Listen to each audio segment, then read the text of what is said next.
ladies and gents, welcome to another episode of the PATCAST. This is a different type of episode because my guest, Kaysha, lives in Portugal. I live in Belgium.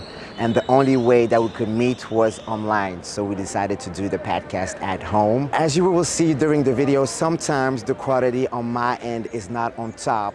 But regardless, the video is super interesting. So yeah, ladies and gents, enjoy this episode and see you soon. Ladies and gents, this is another episode of the PATCAST, and I have the honor and the pleasure to have a very, very special guest. Like every guest is special, but this one is a guest you don't want to miss. Ladies and gentlemen, I present to you Mr. Kaysha. How are you, Kaysha? Hey, what's good? Welcome to my house, or thank you for welcoming me in your house. This is le podcast à domicile.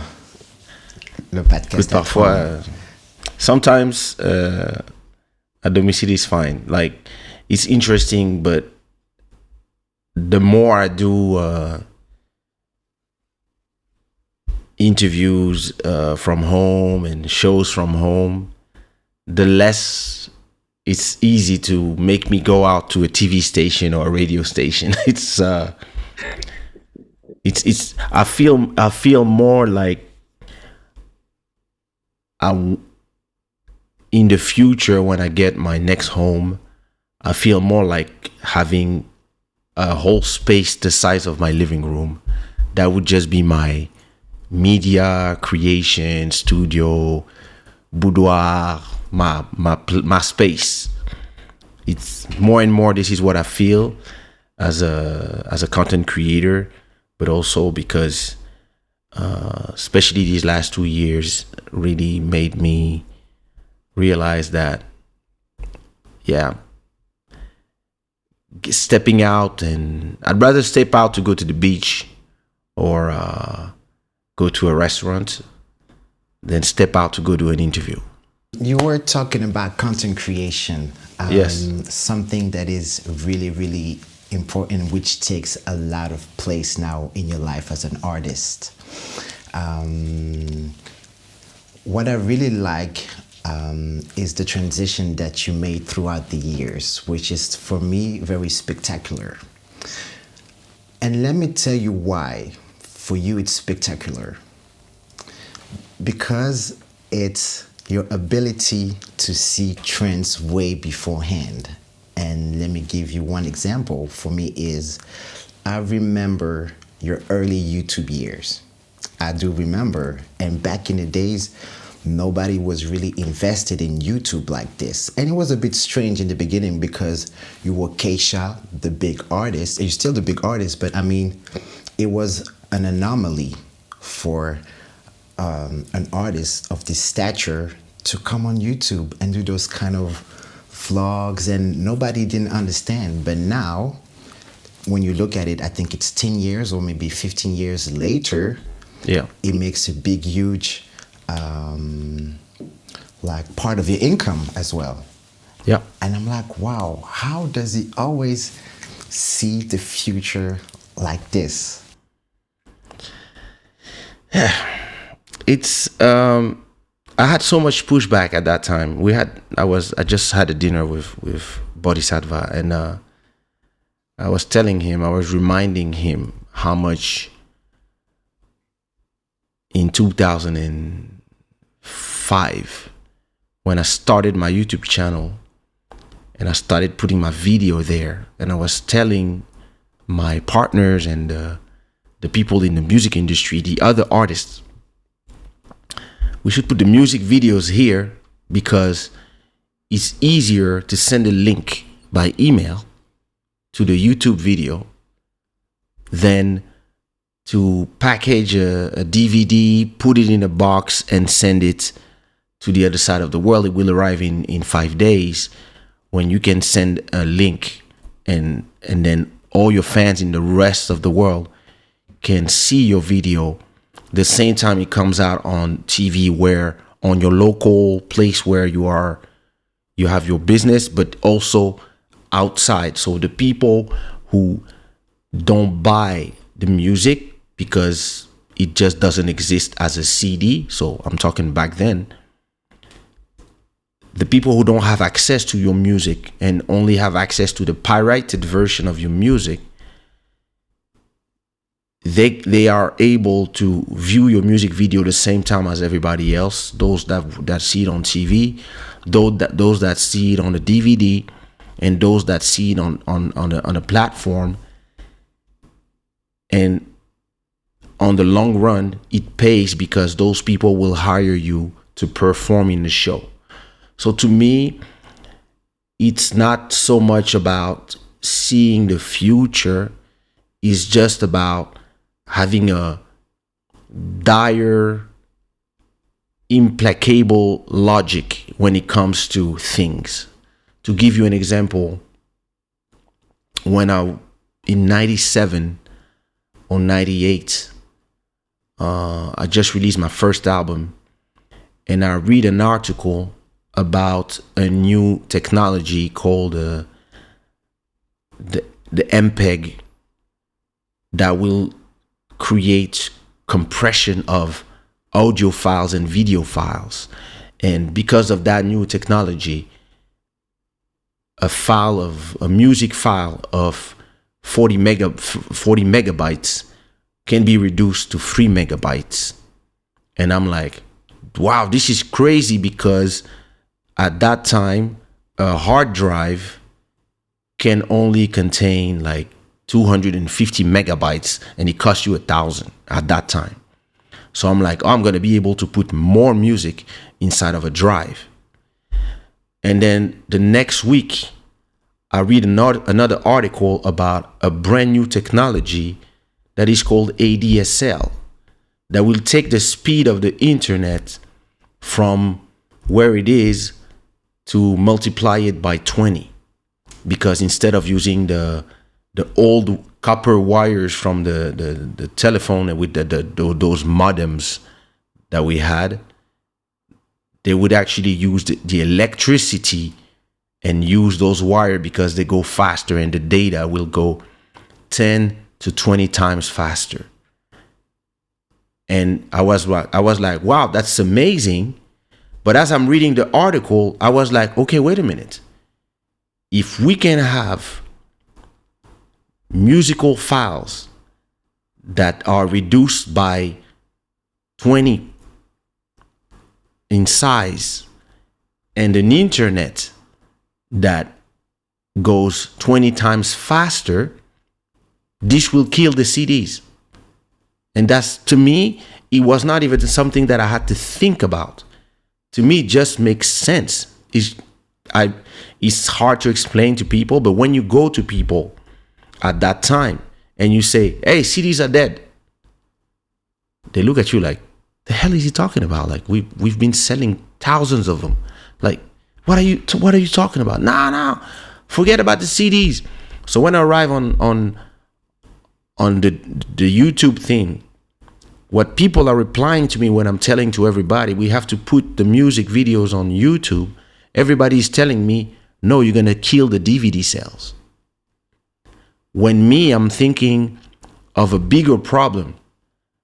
I understand that there's a market, I understand, but to me, the bigger problem is how, as an artist that is trying to reach the whole world, that is trying to be heard from Russia till Australia, and everywhere in between, how do I solve this problem when I have to move objects? CDs, DVDs, you have to pack them, you have to sell them to people, to distribution, they have to pay you. So maybe they're gonna ask 20 of them. It takes weeks to arrive. Now, the whole logistic of how we would sell music using objects, to me, was a problem, because my fan base was in France, easy. In Belgium, easy. In Switzerland, easy. In the UK, easy. In the US, it's starting to be complicated. In West Indies, it's 8 hours away. But Africa, where I have the biggest song of the moment in 2003, I have On Dit Quoi, the biggest song of the, like one of the Africa's biggest hits, and nobody in Africa ever bought it because there was no albums. There's no stores where you can buy albums like easily. Most people, they come with the music from outside, and then they give a copy to people, or they listen to it on TV, and that's it. So to me, that was the problem. So when I see the solutions of my problem with two different elements, in a way, in my head, I know exactly that when these two elements will go together, it's over. So I was saying to myself, if there's one day a way to use those MP3 and to send them online fast, then maybe there would be a store where we could sell the music to the fans directly. So I learned a program language called PHP. Wow. And I took some pre-done modules, Presets. Yeah. and I create because I own my website since '96.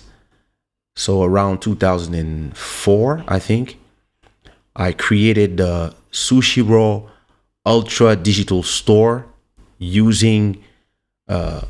So I would put the music files inside of my server, in a folder, inside of a folder, inside of a folder, inside of a folder, to hide them. And the PHP program would do that, and it would do a front end, and I would be able to sell my music directly to the fans anywhere in the world for $1. And so this existed before iTunes, before all these things. And in my website, you could buy my music soon as the internet was working. And I was telling people, look, in Africa, we don't have internet yet, but one day we will have 2G, 3G. At that time, that was the maximum was 3G. I was like, the day that everybody has 3G for cheap in Africa, my music will just explode. And then as the next 15 years went by, I was just waiting, ready for where we are today, meaning that to be able to do this conversation between Brussels and Lisbon, in another time, it would have cost 100,000 euros. And today, doesn't cost nothing, because we have that version of the internet now is on fiber optics, and we have computers that are way more powerful than what we had 20 years ago. And all the tools that I was thinking about 20 years ago are here now. So to me, it's not really that, I could understand the idea that I see things far away, but the problem to me is that I see them so far away that most of the time I'm waiting for people to arrive where I'm thinking. So when people arrive, usually I'm already bored to death, and I'm actually on the next thing already. So I learned to, as a businessman, I learned to take my time, to be able to also be in the present. But most of the time, when people see me celebrating something, what they don't realize is that in my head, I'm only 10% celebrating, because the 90%, the rest is just saying to itself, okay, wait a minute. So if I can do this, maybe I could do this, and maybe I could do this, and maybe I could do this. Oh, what NFTs? Oh, music, and this. Oh, and that's the way I think all the time. And so, to answer your question in a short way, is to me,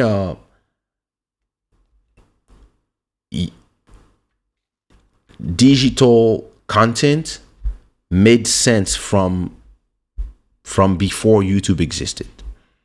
I was creating vlogs and taking pictures and sharing way before social media, and before YouTube.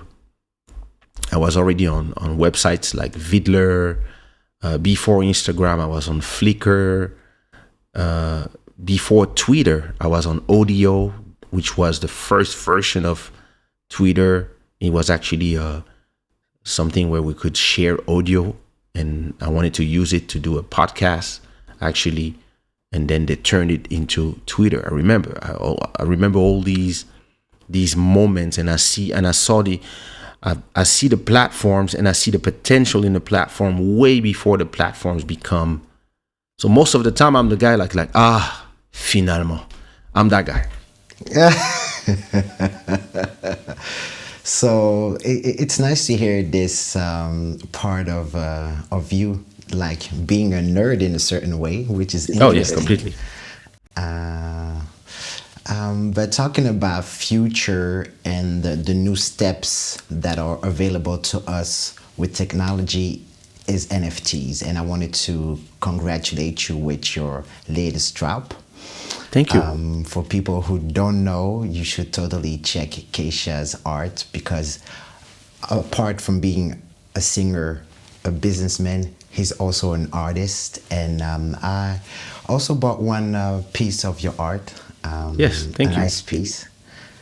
And yeah, tell us what happened with those two drops, because people don't realize how important it is to have a community as an independent artist, and the impact it can have when done rightly, like you just did.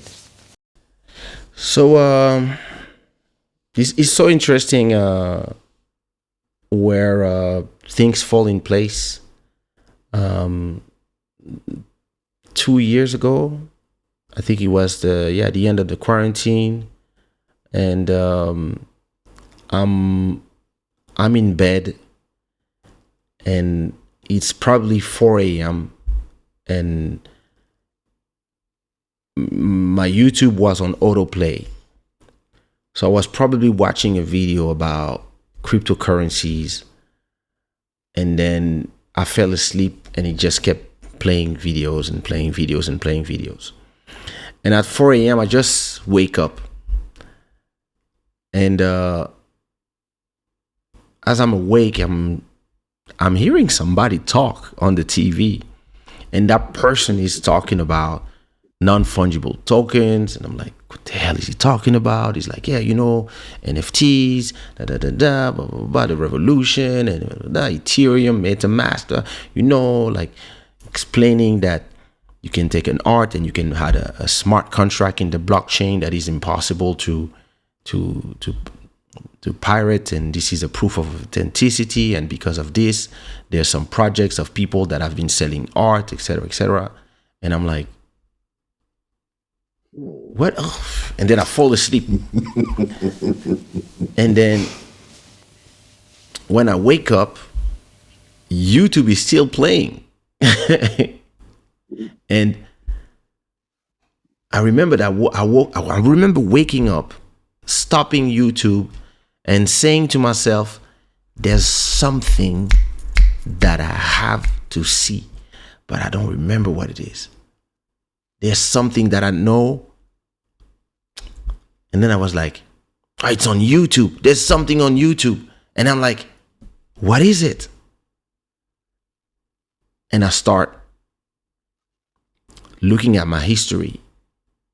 And as I go to my history, I end up on that video. So now I watch it again, but awake. And I go straight. I create an account on OpenSea, Foundation, Super Rare, Known Origins, all the usual suspects. Create a MetaMask, like take $200 on Coinbase, send them to MetaMask, and I go buy one NFT. I still own it, actually, that NFT. I buy one, and I'm like, wow, that's amazing. I can buy art. And the first thing I said to myself is, I'm going to collect art. I'm going to collect some art. And I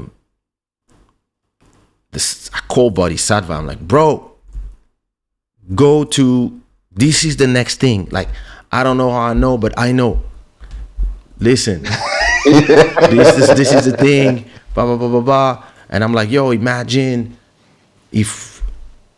somebody in Congo, in south of Kasai, like somebody in a village that is an amazing artist. Usually what happens is that somebody comes from some white person come out of nowhere, tells, hey, how much for this painting? And the guy's like, $10. And that person who has probably $1,000 in their pocket is still trying to negotiate. So you finally sell for $5. And for you, those $5 will feed your family for 5 days. But that person takes your painting and says, you have more? You say, yeah, I have this. Okay, I'll take all 10. Here's $50. For you, it's like, I have 2 months of food with $50.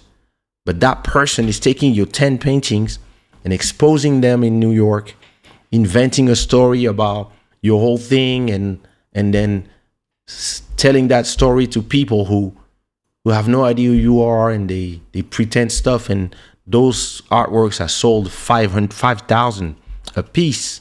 So that person comes and they make 50,000 on your head, and then they come back to you and they're like, hey, you have more paintings? And you're like, yeah, I'm always painting, my brother, I'm always painting. And they're like, listen, I'm willing to give you $20 per painting. Can you do me 20? I have $400 for you. I will even give you 500. And you're like, 500? Yes, I'll give you 500. And what you do, you paint them 20 things because that's what you love to do. And 500 for you is like food for a year. You're not gonna only feed your family. You're gonna feed your uncles. You're gonna feed the whole village. But that person with your 20 paintings, they're probably gonna do 1 million because they already created something. They created a business, a market around your art. And this is how you have all these countries, UK, France, Holland, Portugal, all these countries, they own our art, our patrimony, the work of our ancestors, and they put it in their own museums. And they have people that come and decide the value because you have these collectors and stuff.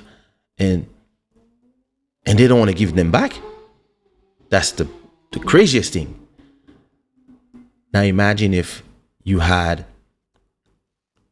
access to the blockchain technology and you had proof of authentication, proof of who's the creator, proof of every owner and buyers, and how much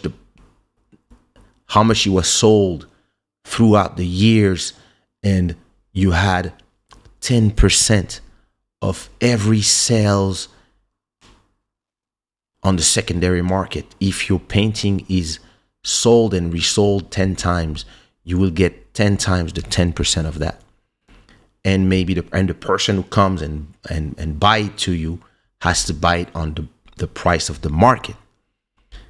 That's the story I told to Body the first time I heard about NFT. I was like, listen, this can change lives, not only for artists in Europe, but also for all the artists in Africa. And we could even do a museum without ever going there. We could just go find some people, have them paint amazing art, create a gallery, and then come back to them when we go take some new paintings. Come back to them with, just tell them, this is in your phone because everybody has a smartphone. This is your digital wallet. Don't lose it. And this is how much you're making in real time. And every time I come, I give you your cash and I just take a percentage. So that's directly what I was thinking the day after learning about NFTs. And I was on YouTube doing a video about it, etc. And then maybe a week after, I'm with my daughter, and I bought her an iPad. She's 4 years old. She has an iPad, and she has a drawing program called Procreate that I bought for her because I wanted her to express her creativity without painting on my walls. So, in the iPad is the perfect place. And I'm looking at her painting and I'm like, Procreate. Oh my God. Take my iPad. I got this iPad Pro that I bought in Miami with the pencil, and I just turn on the program and I start drawing. And I don't take myself seriously because as a beat maker, I know my abilities. As a singer, as a rapper, as a writer, as an executive producer of music, I know my abilities. Nobody needs to come and tell me, oh, you're amazing. If nobody tells me I'm amazing, I don't care because I know the level. But in terms of drawings, I'm like, I do some stuff like, okay. And somebody buys my art for $300. And I'm like, what? What's happening? And somebody says, wow, I love it. Like the colors, the pieces, the style. I'm like, huh? And then from there, I arrived to the point where I was trying to mint. So to mint is when you have a work and you want to create a smart contract that create the authenticity of the work. The people actually they don't buy a JPEG, because a JPEG you can send it to each other, you can save it, but what you buy is the authenticity. It's the same thing as La Joconde. Anybody can have a picture or a print of La Joconde, but the real original, it's only at the Musée du Louvre, and there's a ledger that knows all the different owners around the year and how much it costs, etc., etc. And this is the same thing in a digital way. And so, yeah, minting in some platforms is free, and in other platforms you have to pay something. So in a foundation, you have to mint every time. When you want to create an NFT, you have to pay the gas fees. And at that time, the gas fee was super high. So it was 300 something to mint, and then to list. So to give a price and put it on the market, you had to pay another 300. So I was like, wait a minute. So I posted a tweet. I was like, wait a minute. It cost me $600 just to have this artwork available. How am I going to sell it and make a profit out of that? And somebody that I knew from the music industry sent me a message on Twitter and tells me, come mint with us on our platform. I run. So I'm like, huh? So I go to crypto.com. So I knew crypto.com as a trading platform. I didn't know that, they were going in the NFT train, just like the rest of them, like Coinbase and etc. And so I go to his profile and I start seeing that now he left Song Trust, which was a publishing company that I work with, and he left them to become the EVP of Crypto.com NFT. And I'm like, wow. So I read some article, etc. And I'm like, yo, congrats on the new job. And have you seen my work? And he's like, yeah, I see your work. And bro, listen, we should work together. Like, we should do a drop. Look, this is the email of the art director. Send her an email and CC me. And let's see if we can do something together. So I send an email the next day, and I get a reply. Wow, I love your work. Like, when can we schedule a call? So that was in December, and by no, it was not December. It was probably September. And 4 months later, we did the first drop. So it was 180 works at $400 each. And in my head, I was like, nobody will buy that. Like, and in 38 minutes, sorry, sold everything. I was shocked. And interestingly, I was validated, but I was shocked that you had all these people telling, wow, it's amazing, I love the art, it's so different, like, wow, like the colors. And I was like, okay, like there's really something going on here. And the best thing as a creator, as an artist, especially after the COVID, it was that I made more money in 38 minutes than if I was on tour for a whole year, taking the plane, having back pain, taking a plane, taking another train, going in a car, doing 1 hour drive, like having to sleep only half a night because you have to wake up at 2 a.m. to go perform in a club, etc. Like the whole and it's a life that I love. I love doing it, but it takes a toll on your body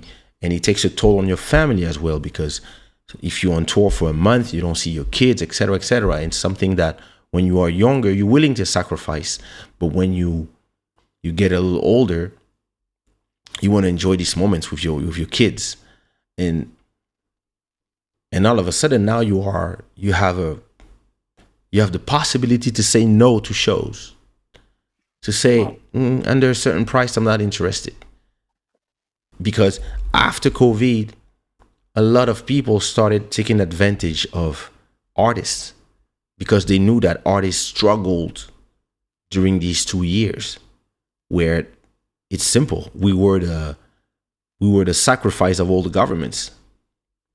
Now you can't leave the country. Yeah, but how do I go on tour then? Oh, by the way, you can't leave your house.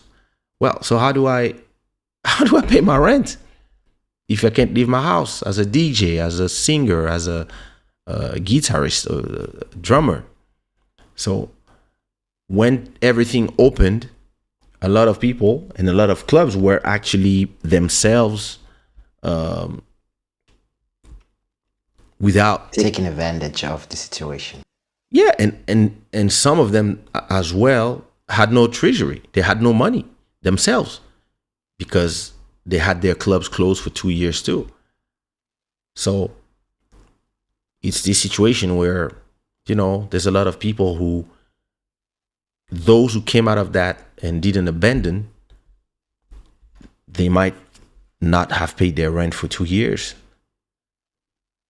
So now they have to find ways to pay their debts.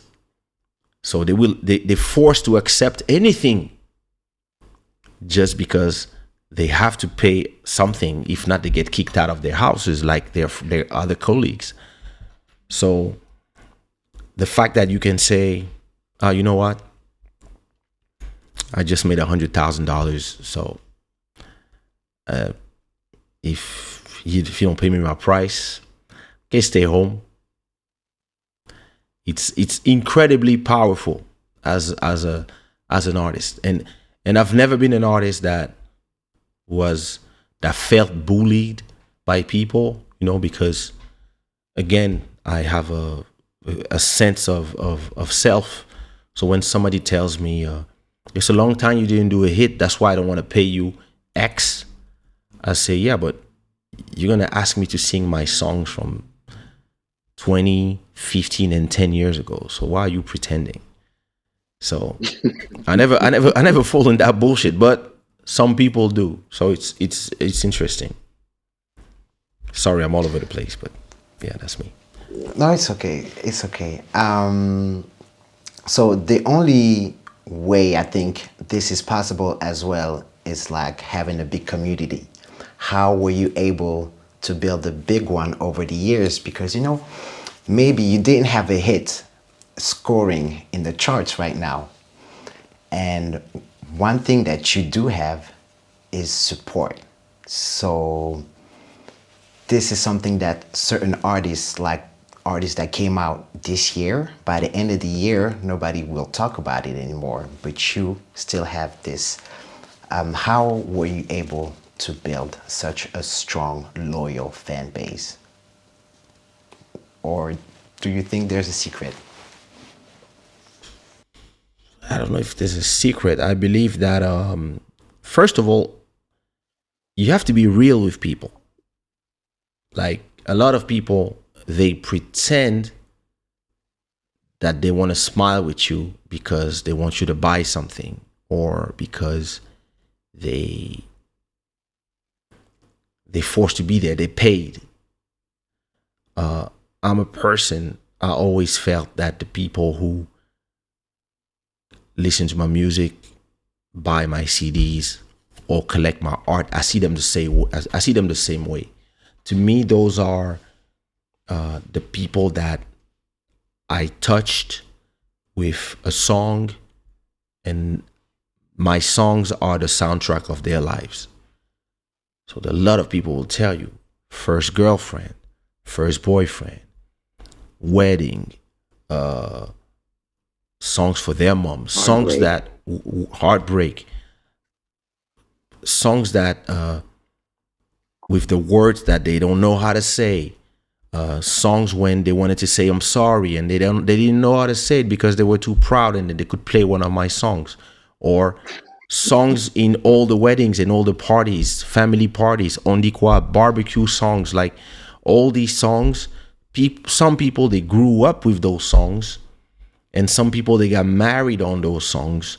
Some people they made love for the first time on those songs. So those songs have a signification, a value on the long term. And on top of it, the person who sings those songs is somebody that is approachable, is has been sharing, like most people, they have seen my son, my firstborn, they have seen him be born. So they've seen photos of him from day one till year 19. So they feel like they are part of the family. The vlogs have been here since 2004. So people have been seeing me creating my albums, me, like I was doing live streams back in iMeme, back on Justine TV. Like I've been all these, I've never seen music as the goal for me. Music was just one part of the tools of creation that help you express emotions and the messages that you want to express. So as I created I always thought that the core fans, the core listeners, or the core collectors are, to me, the more important. I always say that it's better to have 1,000 people who are willing to give you $10 every month. That's 10K, and you can live from that, rather than have 1 million people who listen to you today and in 6 months they're on to the next thing. And I learned during the years to really like engage with my community, have conversations with them, write songs with them sometimes, and sometimes take people out of the community and help them build a career, give them advice. So I have some people that come to my YouTube channel or follow me on Instagram, or have my number now, that have been listening to my music since 1998. So there are people who have been listening to my music for the last 24 years. And the secret is humility, work smart, and drive to work not for today, but for in 10 years. A lot of people, they want to build a YouTube channel, they want to build a podcast, they want to build something, but they lack the consistency. So instead of releasing an episode every Friday like they said they would, They release one every when they can, and they have excuses. Yeah, the job, this. I was tired. Oh, I was sick. Like they have all type of excuses. So, and if it becomes too hard, they abandon. I'm a person that I just do things like every day, and my goal is never today. My goal is always in 10 years, in 15 years. So that's how you build a community, because of the consistency, because of the quality evergreen content that you will give them, that they can go back to when they need an advice, or they want to. Oh, Kaysha used to say something about, and they can go find it. Or Kaysha has a song, and they can go find it. And the more you build, and the more you build with a certain quality, the more people come back to you, and the more people start subscribing everywhere, following you everywhere, and the more people feel like you are part of their life. And at a point, yeah, you have a community. So once I learned how to do this, I could apply all these strategies that go along with creation to anything, music, and now in NFTs. I'm building the community right now as we speak. As I'm using the music community to build my YouTube community through my show Club Shada, and the whole thing. There's a synergy that in the future I start mixing one with the other. For example, in my show Club Shada, every song you hear in the back are songs from my catalog. So I'm helping my catalog become more and more famous using one show. And I'm using Kaysha, the brand, to drive some people to Club Shada, so they can not just see me as a singer, but also somebody who has things to say. And then I can use some of these people to go buy some NFTs, just like you did. And so it's community building is really something where it's a long-term work. You really have to be dedicated to what you want to do. And interestingly, once you have a community of people who listen to your music or your catalog of works every day or every X by a certain number of people, you generate revenue from that. So you can generate 1,000 from a YouTube channel, 2,000 from Spotify, iTunes, and maybe another 1,000 from NFTs, for example, in a month, and you're good. True.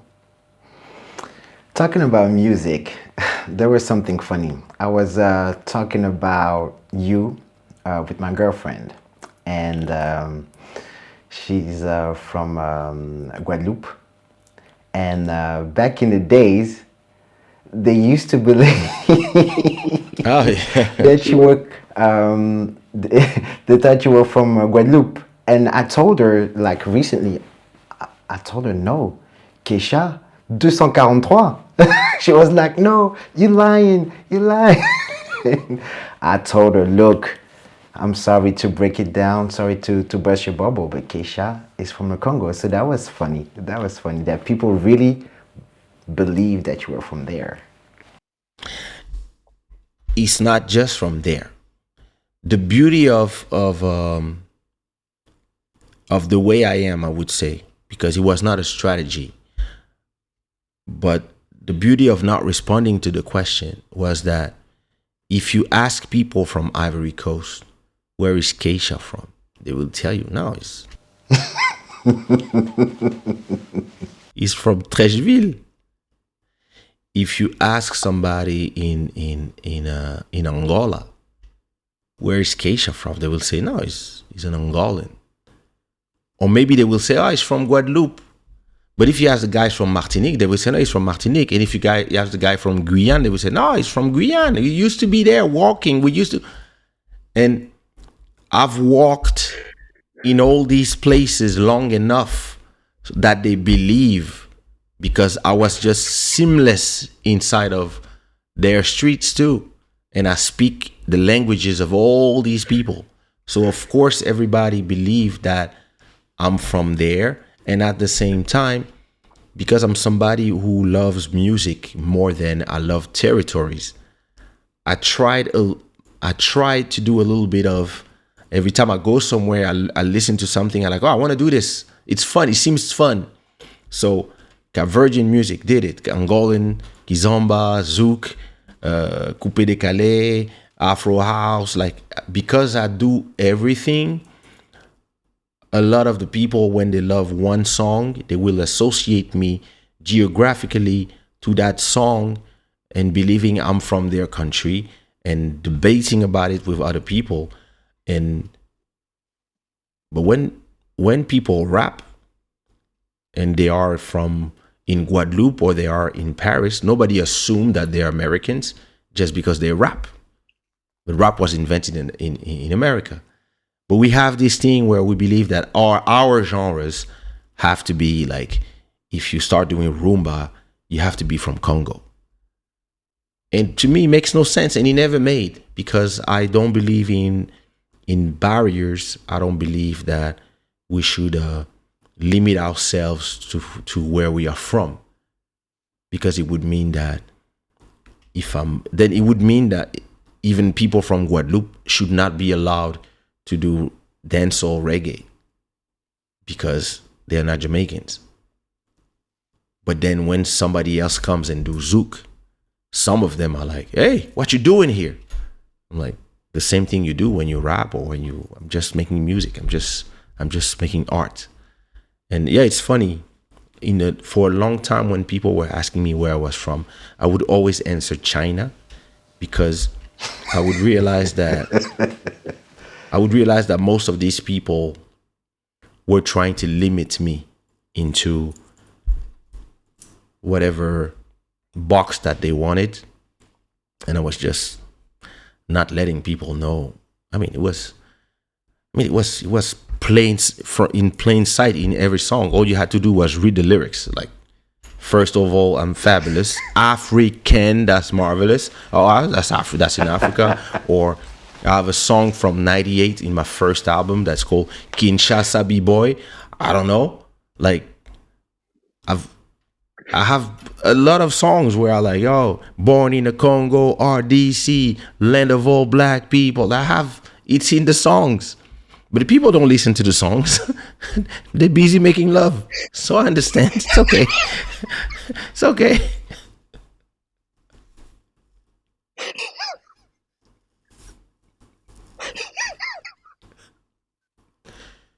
He knows he was busy making love.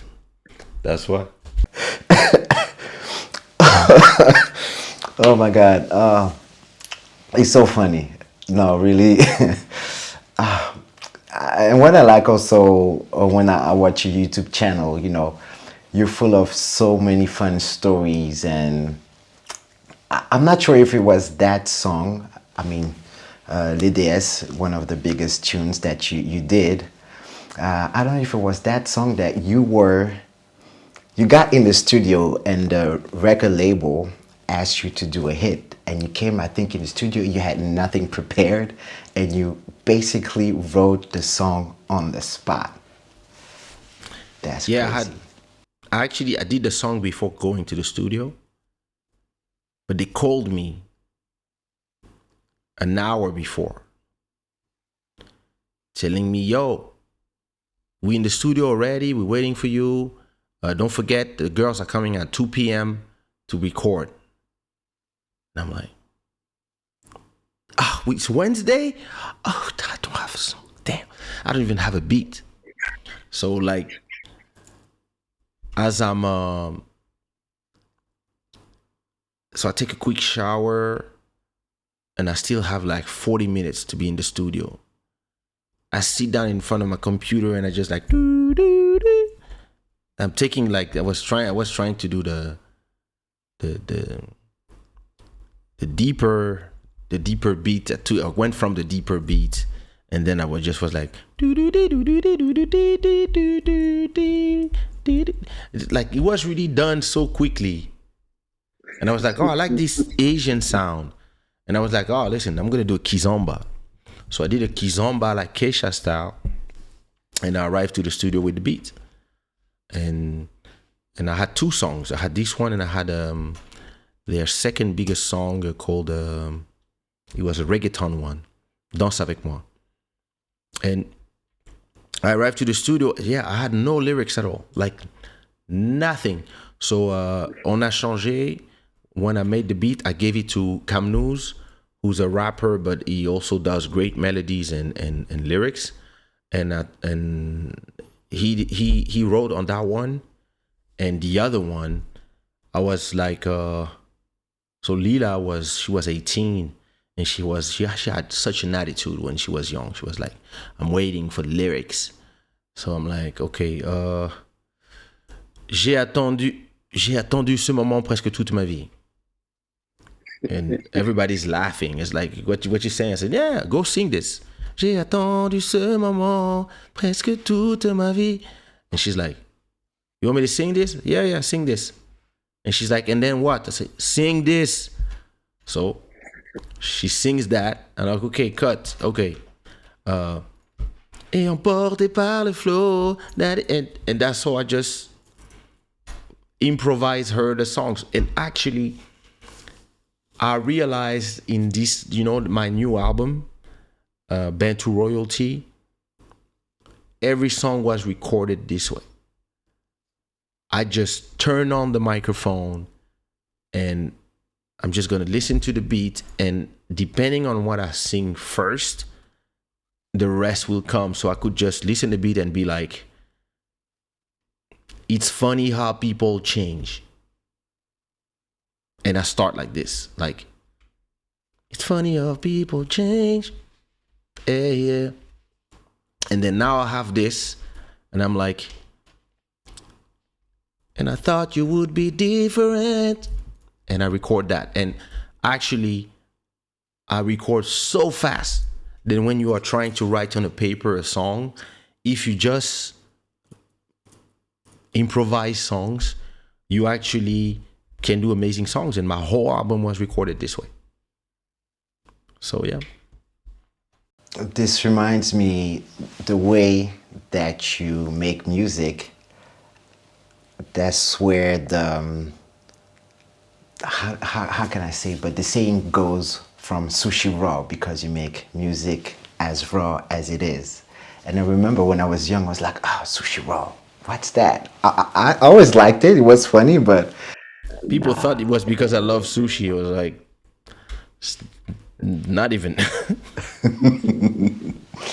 me one song. Sorry, yeah. It was actually a Nene Sherry album. Okay. And I was about to move from my mom's house.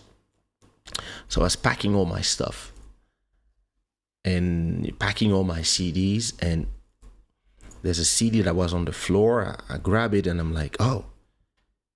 So the name of the album was so Nene Sherry, Raw Like Sushi. And I was like, oh, yes, Sushi Raw. And boom.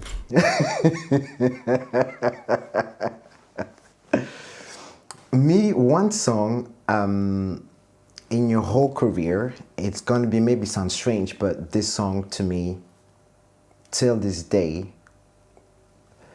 every time I listen to it, I'm like, wow. And it might be a surprise, but to me, it was on Sumia's album. And I think it's called Music is My Life, My Soul, My Aim. This song, to me, Feel Me or Kill Me. I think it's Kill Me or Feel Me. I'm not sure. Kill Me, the beat does dang dang dang dang dang dang dang dang dang dang dang dang dang. Wow. Music in my life, my soul, my Yeah, that's me on the chorus, I think. Yeah, you do the intro. You rap on the intro as well. I remember because to grab my attention, because back in the days, I did not listen to French music. I hated it. I didn't want to listen to it Okay. at that time. And I remember I hear so the intro, like the sound. I'm like, oh, that's strange. And I did not know it was you in the beginning. I was like, okay, this caught my attention. And then I hear a guy rap. I'm like, okay, okay. And then Sumya comes in. And I'm like, wow. I was like, okay, this is French music.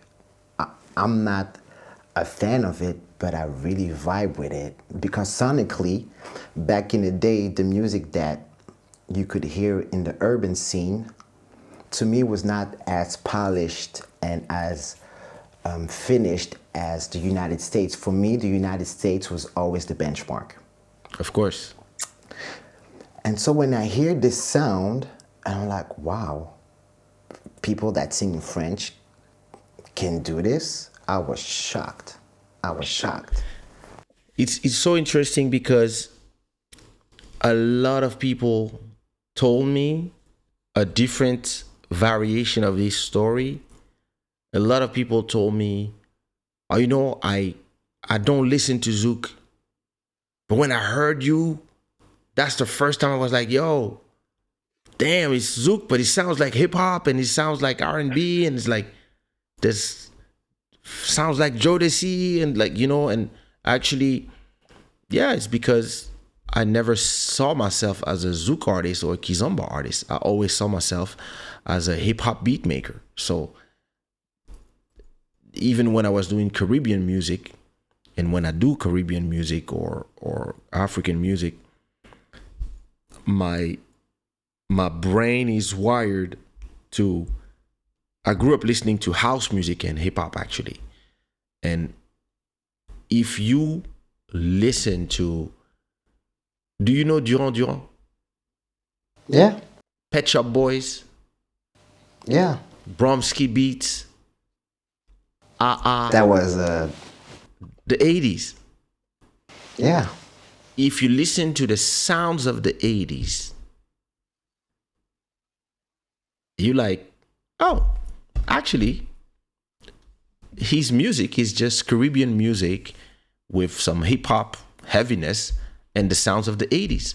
The synths of the Roland, Yamaha, like the Junos, like it's just sonically, it's the sounds of the 80s that I'm doing. There's nothing less, nothing more. It's like grew up listening to Jean-Michel Jarre, Def Leppard, Sabrina, boys, boys, boys. I was like, and Sinead O'Connor, Pet Shop Boys, West End Girl, doo-doom, doo-doom. And all this, you can hear it in my music. It's as simple as that. And then sophisticated because when I discovered P. Diddy, Bad Boy, Notorious B.I.G., Total, 112, then Jodeci,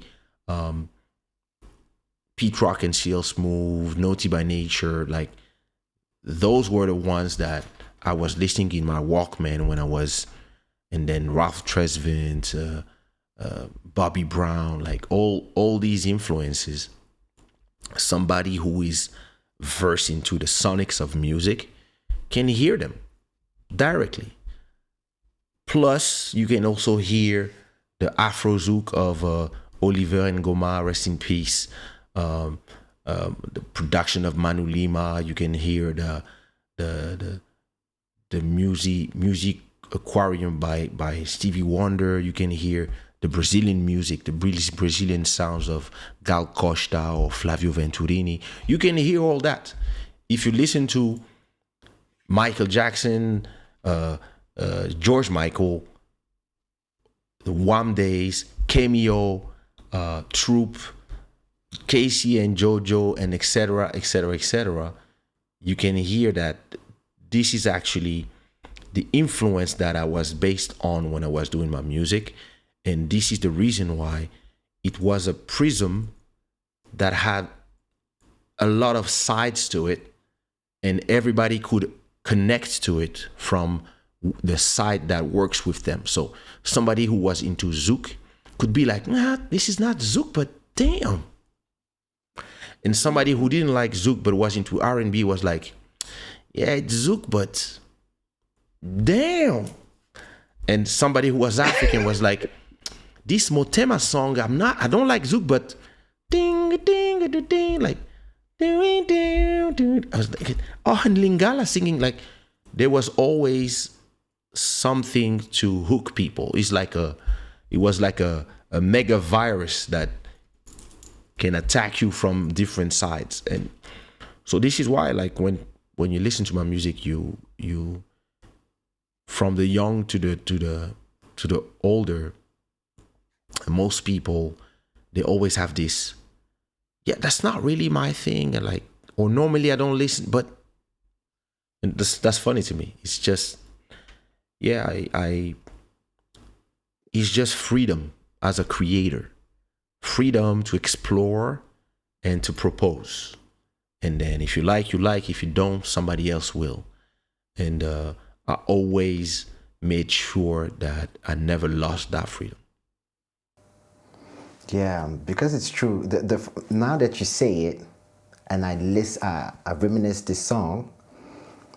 So there's even like Asian influences in that track, and now sometimes when I listen to it, and I remember there was a period where there was this artist called Bobby Valentino. He worked with the producers Tim and Bob.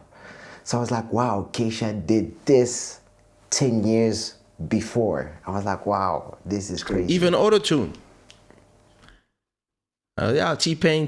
No, I was using autotune way before T-Pain.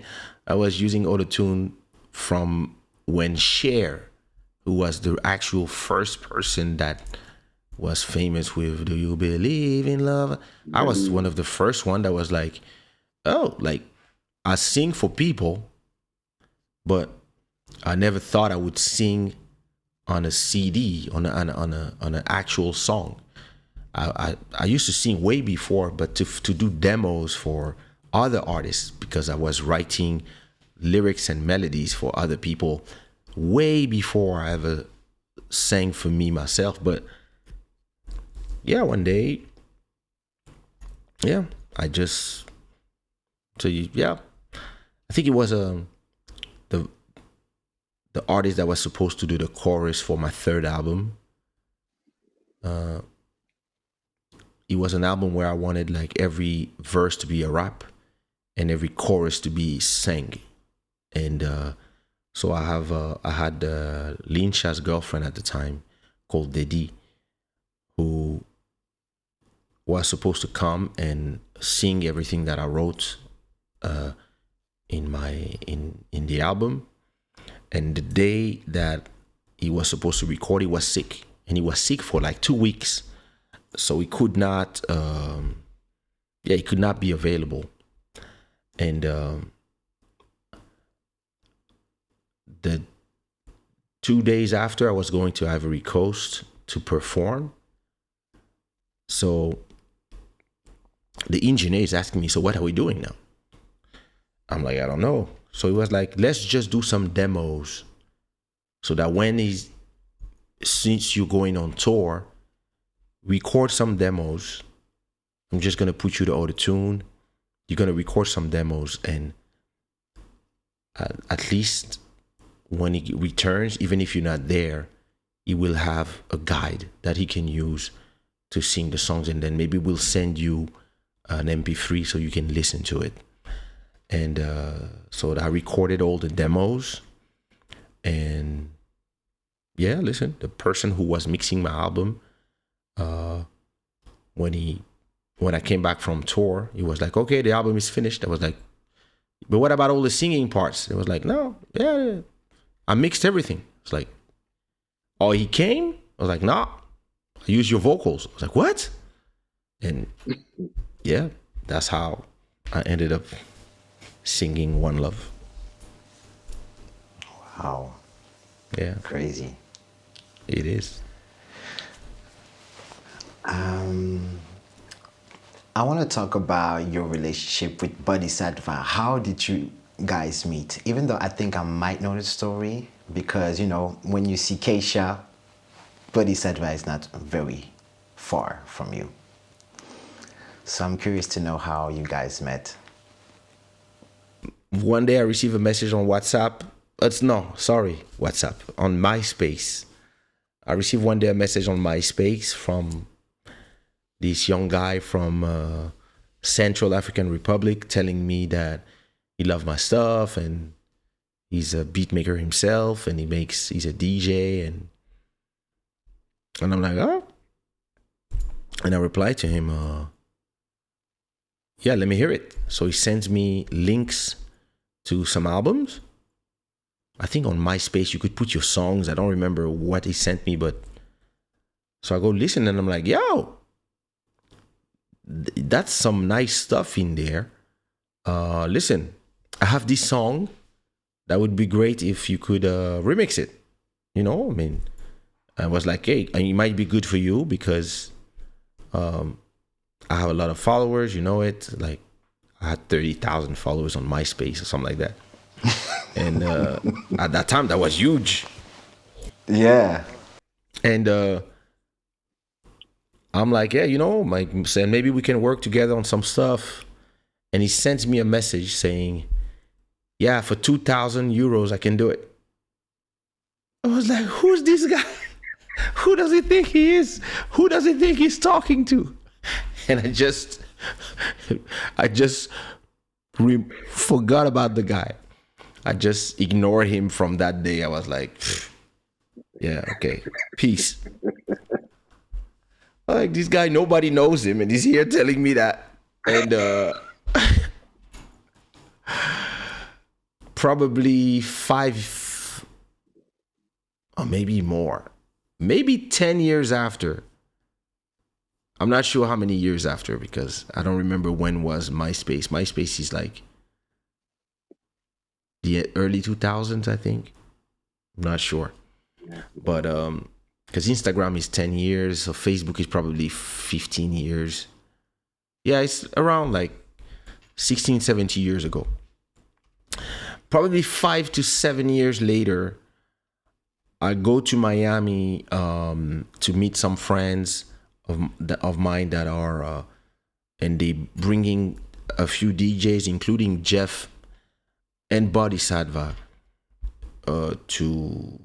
because they were doing performances for the Miami Music Festival. What's it called? It's the Miami Dance something. Dance. Yeah, the dance. With all these names, but it was like the Ultra Music Festival, etc. And so we all end up being together in Miami. So we all hang out together, etc. And he reminds me, yeah, do you remember me? I was like, I mean, your name is not familiar. Your name is familiar, but I'm not sure where. It was like, oh, you know, one day I sent you a message on WhatsApp and, oh, listen, I just want to say I'm sorry. I mean, listen, that was shameless. Like, but I'm so ashamed of me. Like, I asked you for some money for a remix. I was like, yeah, you did.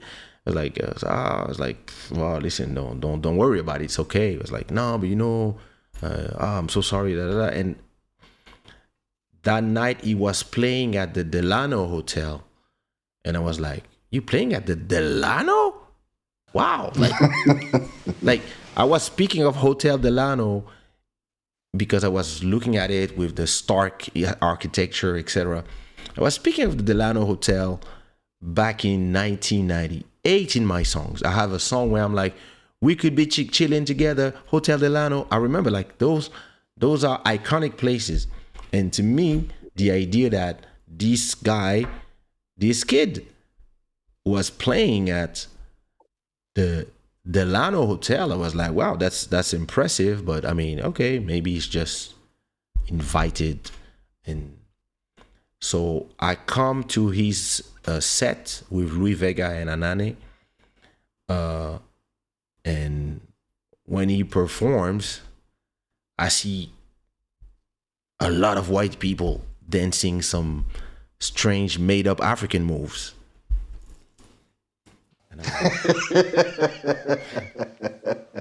And I'm like, that's amazing. Like those guys are commanding these crowds, and these people they are finding their African ancestors from 5,000 years ago. That's amazing. And I'm like, yo. And he's playing these tunes, and everybody's like really enjoying the set. So at the end of the set, so he's like, Papa Kaysha, you came. That's amazing. Da da da da da. And we start walking around Miami, and the whole Miami was a whole open festival at that time. And we go to a place. I think we go to the Ultra event. So that was the big event. And everywhere we would go, like, you know, when I'm in the US, I know I'm not famous other than for the diaspora African people. But the rest of, I can walk around in the US and nobody knows me. And so that's what I was used to when I was in Miami. I was just, hey, listen, I'm just taking some air. If I stay far away from the little Haiti, nobody will recognize me, and I'm chilling, and then I go back to work. And now everywhere we go, I see white people coming, and it's like, oh my God, body, oh, body, oh. And then you see execs, CEOs, it's like, oh my God, his body out. It's like, and I'm looking at him, I'm like, wow.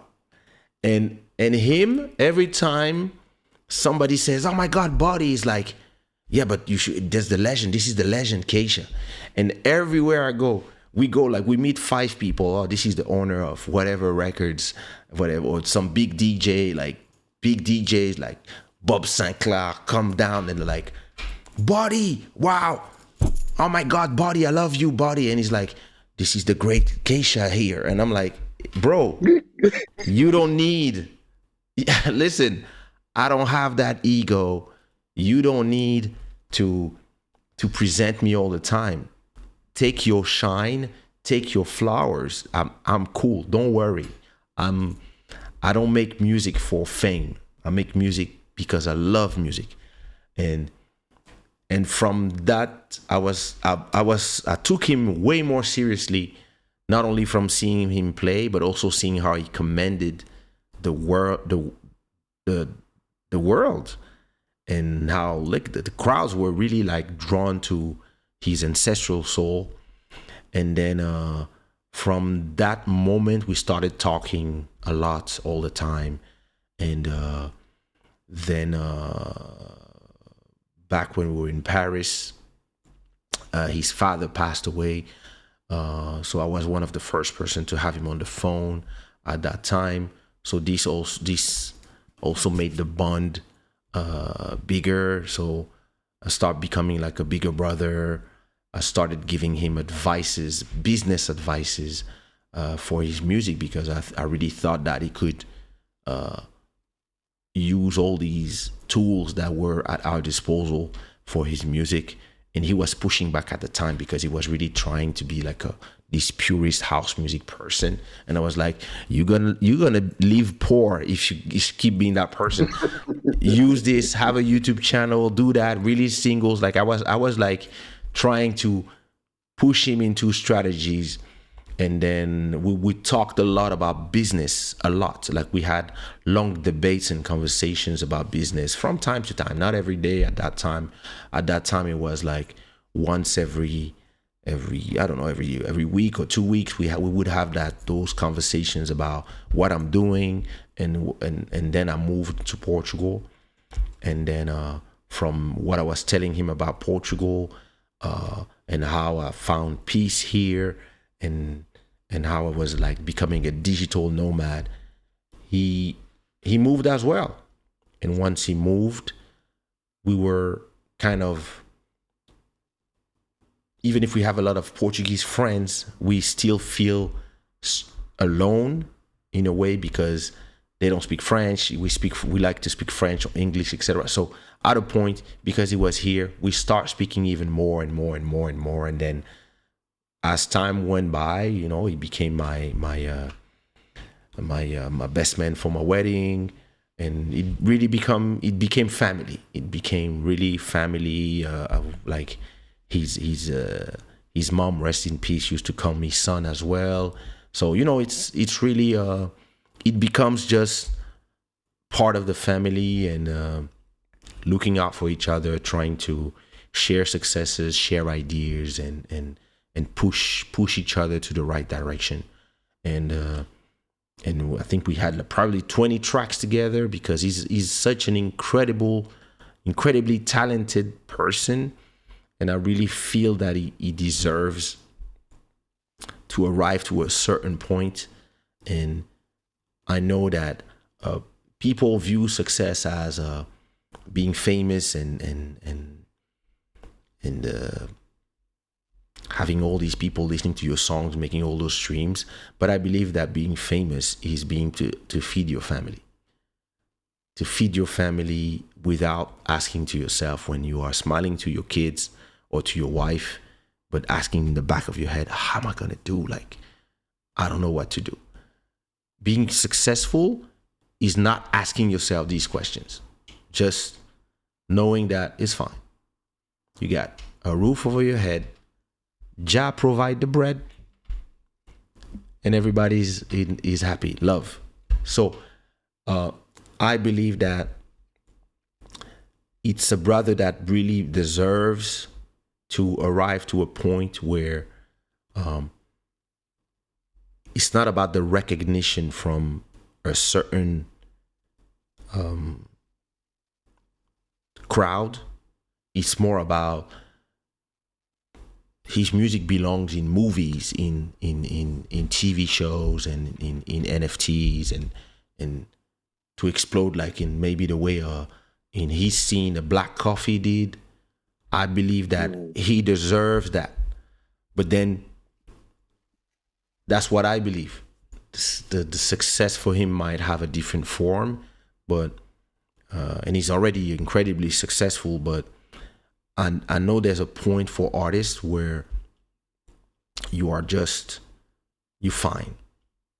And it's a point where I am, and I wish it to everybody. I wish that, COVID destroyed so many dreams and so many careers. And these 2 years, personally, they hurt me mentally and physically, because I got sick.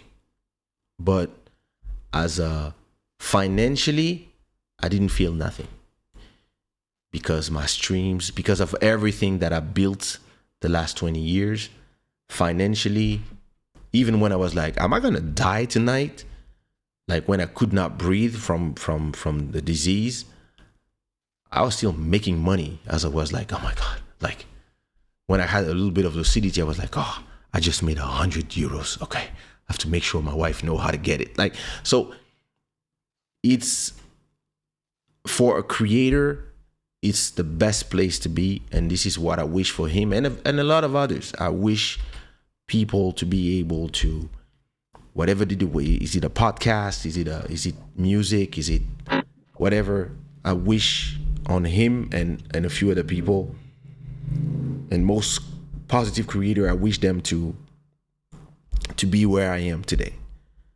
Having done enough content that your content generates money just like they were assets, that like if you bought crypto or if you bought like a stock option. And a lot of people, they view content as just creation. Me, I view it as a creation as I'm doing it, but once I'm done doing it, I see them as money generating assets. So it's something that him and I have been talking about like relentlessly for the last 5 to 6 years. And I really push him to this direction, because I believe that in his field, he might be the first person to reach that status where your catalog is generating enough money that you feel free as a creator to then be able to do what you want to do. This is something I also feel when I watch your YouTube channel, is you give a lot of advice.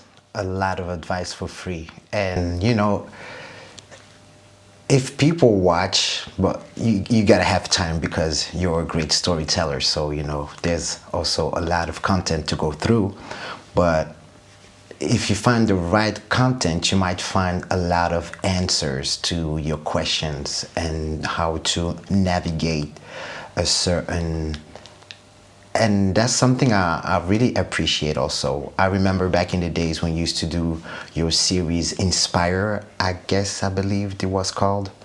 That was super, super interesting for artists back in the day because it was the advice from somebody in the industry.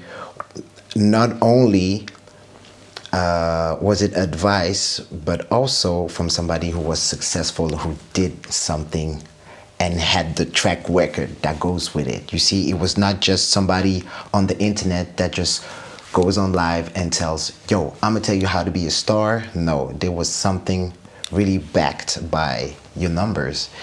And even today, you give advice on other aspects of life or business, and it's very interesting to watch your channel. You know, it's a very nice channel and it's balanced. I like your channel because it's balanced between the your day-to-day, your views of the world, your past experiences, This and arts then and life. it's fun. It's really fun. And you know, it's I have the same feeling when I talk with a buddy. It's you guys have this way of maneuvering in life and the way you view certain things. I'm always like, interesting. It's always interesting. It's never boring, you know, and it brings a lot, you know. It's I guess it comes from a need to share, and you know what is frustrating is to have a is to see, like, to go back to your first question in this conversation. What is frustrating is to know the future and to tell the people from the present, this is the future. Do this now. And for people, what they hear is, can you go to one time? They have no idea in what language you're speaking. And they're like, what's wrong with this guy? And there's nothing more frustrating than trying to help people that you genuinely care about their success and them taking your advice and putting it in the toilets because they see short term. They see short term and they have people who have an interest, a vested interest in them being the dumbest possible. And when I moved to Portugal, I said to myself, I'm going to stop being frustrated by others people's choice. Because that was really something that was really like eating me inside. And what this show does to me, Club Shada, is a place where I can tell myself, I can be a raconteur of myself, of my life, my tribulations, and what I learned from it. And I can give advice to people, but knowing that if they follow some advices, or if they do like Body, who takes my advices, but then turns them into something that works for him. He's not just trying to do the same as me. He's really then being a creative, start brainstorming from my ideas into something different.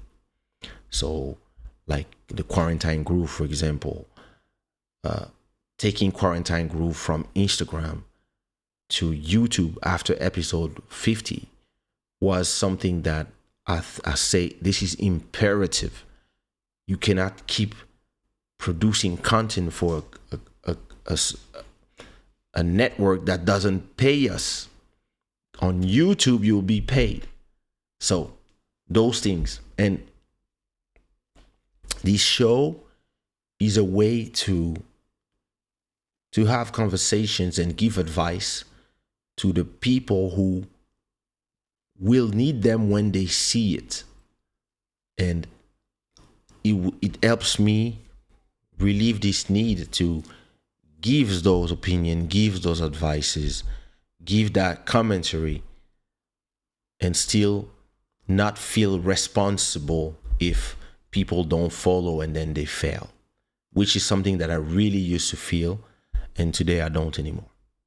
So yeah, the show is really, yeah, a lot of things at the same time. That's why I called it Club Shada. It's my club. Yeah, it's a nice show, really. If people want to take the time, also because, just put it in the background, and when you do your laundry or whatever, and you will definitely get something out of it. Either like the good vibes, sometimes the good laughs. It's a really amazing show. It's a really amazing show. I love it. And now it's funny because I feel like I'm in the show, but I'm also participating in it. So it's a it's a fun feeling. It's a fun feeling. So yeah. Before we finish this conversation, maybe because we used to talk a lot about the future, but from your perspective, how do you see everything that you have accomplished? How do you feel about it? Because, sometimes, when you take a look back at the things you've done, sometimes you're like maybe frustrated, or sometimes you're like, oh, maybe I could have done better. Do you have that feeling or not at all? Not at all. I had an uncle in Congo, my father's bigger brother, who used to always tell me on the phone, when are you gonna come see your uncle? When are you gonna come see your uncle? Hey, Petit, when are you coming to see your uncle? And I was like, I'd rather go to London. I'd rather go to New York. I'd rather go to, I was a kid. I was 14, 15. And one day I tell my parents, I tell my mom, hey, mom, I really need to, I really need to go see my uncle. So I think this summer I want to go to Kinshasa, if it's all right with you. I mean, yeah, I would love to spend the summer in Kinshasa so I can I can see him, because he's been asking for a long time. And my mom is like, "Oh, you don't know?" I'm like, "What happened?" "Oh, your uncle died." That was the first and last time in my life that I had regrets. That was like a defining moment, because after that, I always say to myself, no regrets. I try, whenever I'm scared to do something, I ask myself, will I regret if I don't do them? And if I do, if I'm like, I'm going to regret, and then I'd rather do the thing and fail, but say to myself, at least I tried. And based on that moment of my life, everything I did, I'm proud of it, because it was always done inside of respect, inside of gratitude, and inside of trying to make people happy, and convey my own emotions. And yeah, what I feel about my everything I've done in the past is more, yeah, everything works according to plan. And there was this video game called The Game of Death, which was a video game of based on Bruce Lee's last movie. And so it was that simple movie. You can use your nunchaku, or you can use your feet, and the villains are arriving from one side, and then you have to kick them and then walk a little bit and kick them and walk and kick them. And sometimes they would jump, so you kick them high, and sometimes they would try to go, you kick them down. Simple video game. And once you arrive to the end of one corridor, you arrive to the boss of the level 1. And it was the same as most video games from Konami and from all these Asian or American brands, right? Once you arrive to the boss of the level 1 and you beat the boss, you start the game at level 2. And let's say at level 4, you don't beat the boss and you fall. If you add some coins to continue playing the game, you will not go back to level 1. You will go back to level 4, because that's where you failed. And I see life exactly this way. When I build a level, I make sure that it is built and it becomes a solid foundation for me building level 3 from level 2. And once I'm done building level 3 and level 2, level 1 and 2 are now an even more solid foundation to level 3, so I can move to level 4, and then I can never go down. And that's exactly why when I look on everything I did, I'm just like, yeah, according to plan, according to what I said to myself in 96. I'm going to do this, I'm going to do this, I'm going to do this. It's not exactly how I thought it would be, but the vision is the same. The vision is the same. It's the actions you do day to day towards a certain goal. And that's exactly what I've been doing. And in the meantime, building communities and taking people along the way and inspiring other people, assuming that people see you as a leader, so maybe just act like one. That's how I see everything I did up until today. So I don't know if I answered the question, but Yeah, you did. And now I'm going to ask, like on a personal level, I would take it for me, and I think maybe will help others. How do you deal with, you want to reach to a level, you want to go somewhere, but you have to face the uncertainty, and sometimes taking a risk also has financial, can have a financial impact as well. How do you balance the risk financial aspect, I believe that just like for investing, everything you invest, you have to be willing to lose it. As I was saying, if it's worth trying, and it's more important to know that you tried rather than you didn't try, you have to invest without fearing that you're going to lose. So let's say you only have 10,000. Let's be even more lean. Let's say you only have 3,000 and you really need the 2,000 for rent, for this, for that. You might not be willing to lose 1,000, but you would survive if you lose 500. I say invest 500. Yeah, but I need this, that. Listen, you don't need this to create what you want to create. You need this. Everything else is the bonus. Most people, let's say you want to get into podcasting.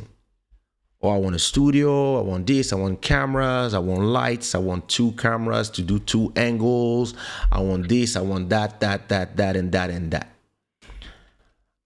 And I'm like, yeah, what you want costs 20,000. How much you have? I only have 500. So what's wrong with you? Be a realist and start with what you have in your pocket. This is your camera and this is your microphone. Yeah, but what about the quality? Listen, start with what you have. Build. At episode 50, see where you are. Are you generating income or not? Do you have sponsors? Do you have YouTube views? Do you have flux of people coming all the time? Do you have 10 people who are willing to give you $10 every day? That's $100 per month. Sorry, not every day. Do you have a 200, 300 per month plus in your views? Maybe you make another 300 every month, so that's 600. And you here now with your 600, you buy a nice microphone with 200, and maybe you buy a light like this one. It's a simple look. It's not even big. It just and it's flexible. Amazon, like 100 euros. So you can buy this microphone, USB, Shure, costs 250 plus this light, and it's gonna cost you 350. And then you can add this little thing here. It's nothing special, but it has a party mode that changes colors, and it just gives a mood that you can make it change or you can just keep the same. And now your quality just went poof. And people will see the difference, but you still have the shitty camera from your phone. But you do another 100 episodes. And maybe from those 100 episodes, now you have 1,000 that you can spend for the show. Now you buy a field light, and maybe you can put some plants in the back, and then you can buy something like this, and you start decorating it slowly. And another 100 episodes or 50 episodes, who knows? Now you have enough money to buy a camera. Don't go buy the 5,000 camera that you read on or you see the videos on YouTube. Realize that most streamers, they use a simple Sony 6400. It costs, I don't know, probably 600 now. With the lens, maybe for 800 you have a good second-hand one, because it's a camera that came out a few years ago now. So now you get the camera, maybe after, and now you have this quality of image, and all of a sudden your show just goes poof. And then you go from there. But I would love to have a second camera. Yeah, you'll get there. Most people, I don't know who raised them in this world thinking that I can have everything I want just because I'm doing the show. So I'm going to have a team, makeup artist, this, that, blah, blah, blah, blah, blah. And, the first time I look at the PATCAST, there was you and a guy, I think he was a rapper, I'm not sure, I'm sorry.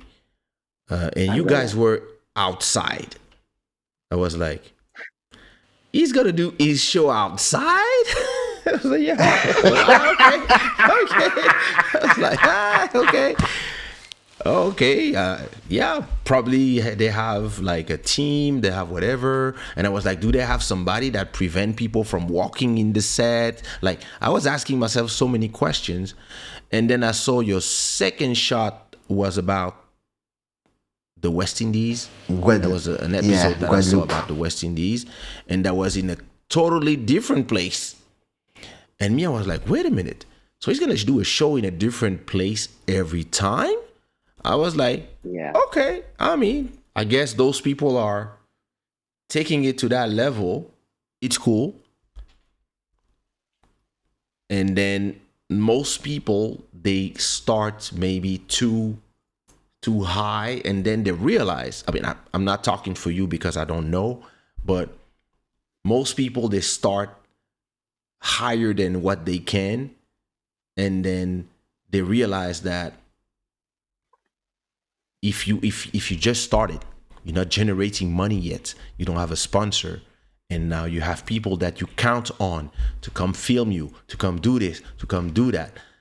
After 10 or 20 episodes, there's gonna be a day where there's gonna be like, oh, I can't come. What you mean you can't come? What about, yo, you're supposed to do your work, you're not paying me, bro. And that's when the problem starts, because you realize that you need all these people to be able to work, and you paint yourself in a corner where to be able to do your show you need this and this and this and this, and location 1 2 3 4 5, and you need to change locations, etc. And you're like, wait a minute, why did I put myself in all these trouble when I'm just trying to have a conversation? Why do I need to do shares outside? And the way I started my show, if you go to Club Shada episode 1, all this doesn't exist. And the camera is my phone, and we in the middle of the quarantine, and I'm just taking it like the most important part is the content, the things that you're going to talk about. Probably after a few episodes, what I'm saying to myself, okay, I'm going to do this seriously. I think I bought the first microphone. That was that one. I bought the first microphone on Amazon. When it arrives, I told people, hey, there's going to be some change in the show. Then I had this camera that I always had. I shot a lot of vlogs and videos with it. And I decided to use this camera as my main camera. And I took what I had instead of thinking of everything else. And then the whole show is in my living room. Yeah. And I'm on my desk where I work all the time, where I'm comfortable, where I'm used to be. And I just changed it as I was doing. I bought the light. I had that light from, I think I bought it in Bangkok. And then I start creating a place. And in my head, I'm at episode 203. But in my head, this is not my show that I want. I'm far from the show that I want, because the show that I want has its own studio.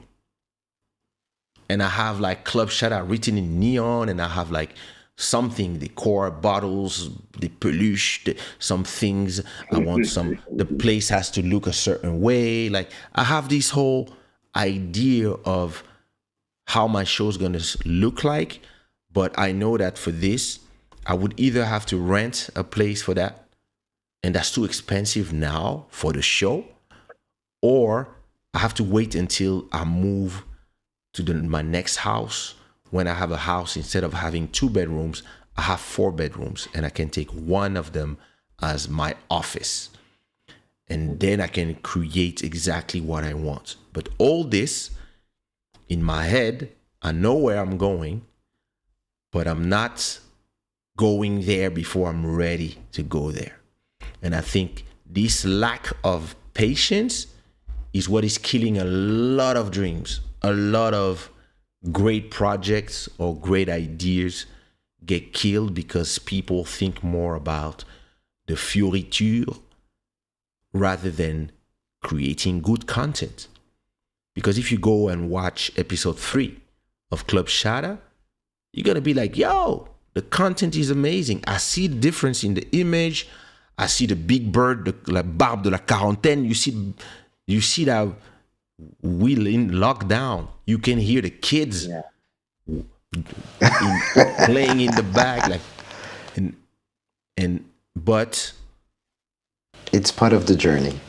it's part of the journey. And most people, I guess, they're scared of the journey. They believe that it has to be perfect from the get-go. No, you have 10 people watching you.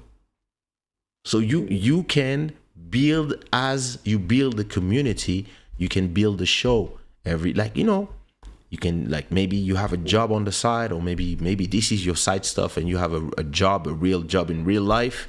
And every time you get your salary, you allocate 10% of that salary to your show. And then you go from there. So to answer your question, I mean, I did, but I believe the problem of most people is that they just want to do too much that they can chew on the get-go. And me, I learned this. I learned this from all these years of experience. It's better to start small and simple, and to add as you go and as you can. And the only times when you show me do my show in another location is if I'm traveling. The rest of the time, I'm not going to go to the park and create myself all these problems just because I want my show to be fancy. I'd rather have a place where I control. And, on my office now, my lights are always in the same place. My camera, all my stuff is always ready. Like, it takes me 5 minutes to start the show. Sometimes when I start the show, like, I just got out the shower because I just made it easy to create the show and to have a certain aesthetic to it, etc. I work hard more on what I can do with what I have rather than dreaming of the things that I don't have and that I'm gonna try to have. So this is the big difference between yeah. So just for the side note, and then I'm gonna let you go. The podcast started, actually was an accident. So it was an accident because I was doing a trip in Guadeloupe and Martinique.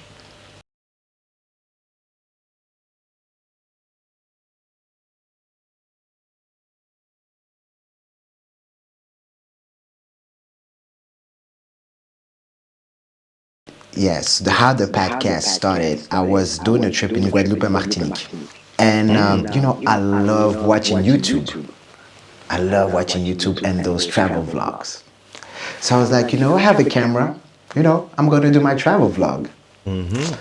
But COVID was like, no, you're not. So because we had curfews, so there was like curfews. It was really hard to move around in the French West Indies at the time.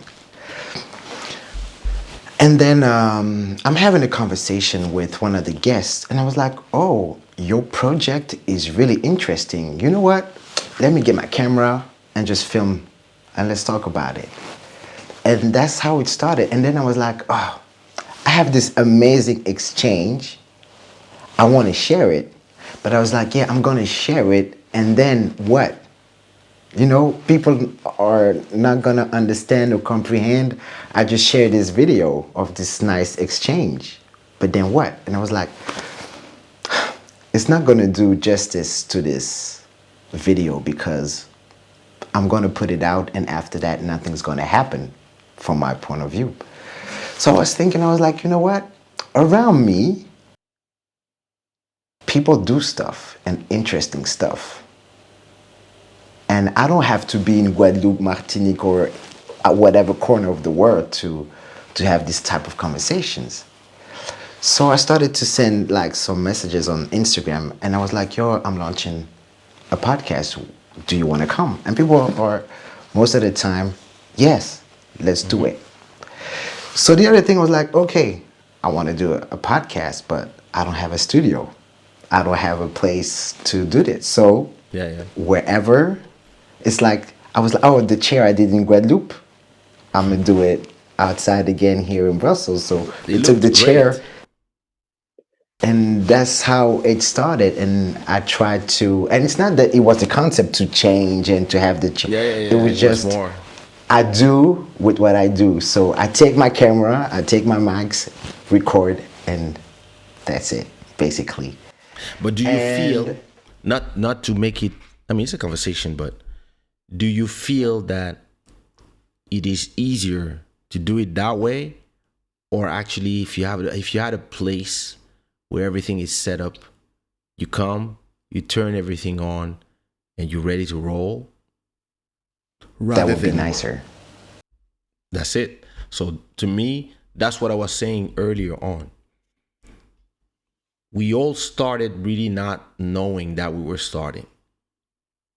If you see what I mean, like my first show was just like, listen, I have nothing to do. I'm stuck at home. Let me call Buddy.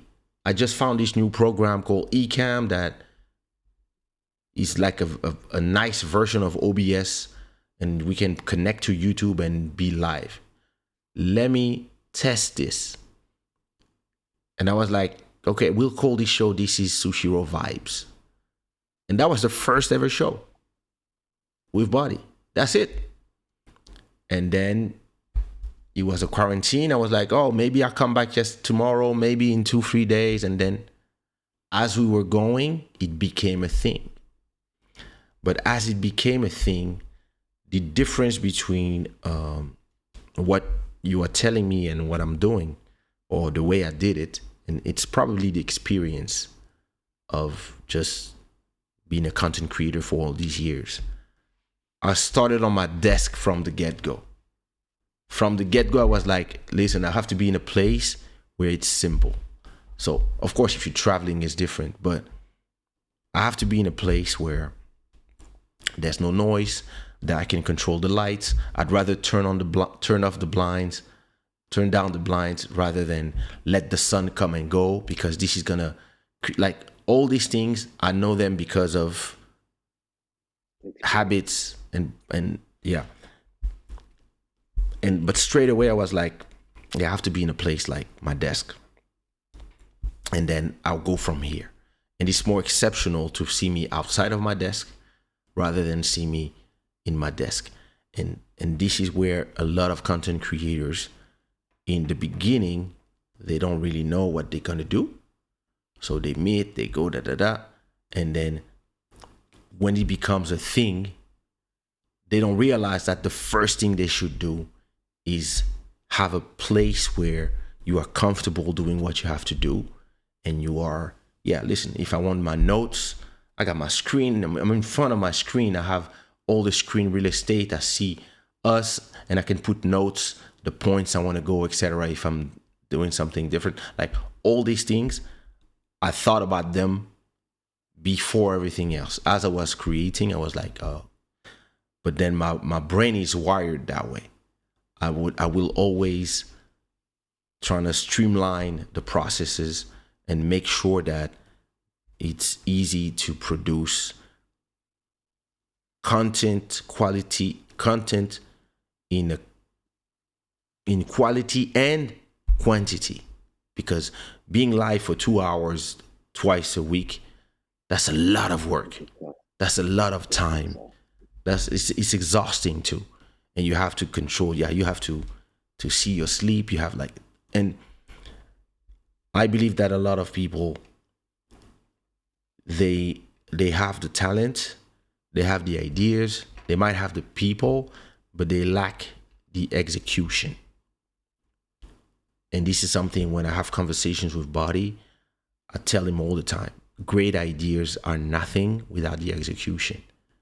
So you can want this, and this, but are you able to do them? And if you are able to do them, how and when? And if you're not able to answer these questions right now, then it's just a dream. And yeah, that's the way I view, I guess, everything. Nice. Thanks. It's been a very interesting conversation.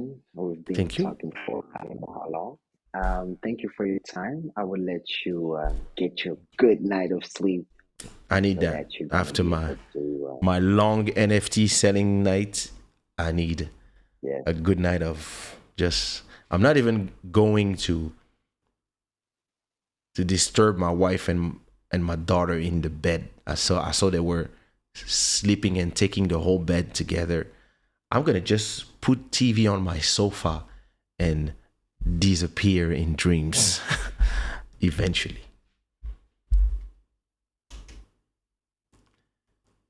But you're gone again. But as you can see, at least you look good. perfect. Ah, you back.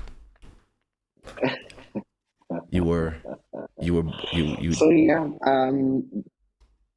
yeah, that's how you learn. The quality was not always the greatest, but you were always in focus. So we're gonna work with what we have, and people gonna get the value out of it regardless. Yes, the value. The value is actually way more important than the the visuals, I would say. And I would even say that in video production, what I learned is that in terms of importance, you have the value, Sound. then you have the audio, and then you have the image. And a lot of people, they would put the image first. And it's beautiful, but it's boring. Or it's beautiful, but you don't hear them.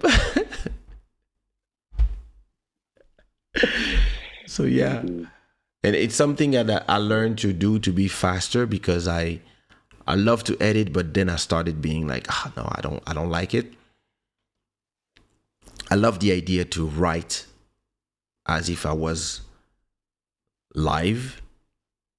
When I'm live, I'm live. But if I'm pre-recorded, I'm really gonna act like if I'm live because I don't want to be there and cutting and adding stuff. And so even in terms of audio, I run my microphone through a chain of plugs before they arrive to the program, so that everything is like perfect when it's time. And all these little things, even if they are important, they still come second. To first give value to people, and have this value not hard to listen to, and then try to make it look like a nice candy. Thank you for all those nuggets. I wish you a very, very good night of sleep, Thank you so and much. talk to you soon. Peace.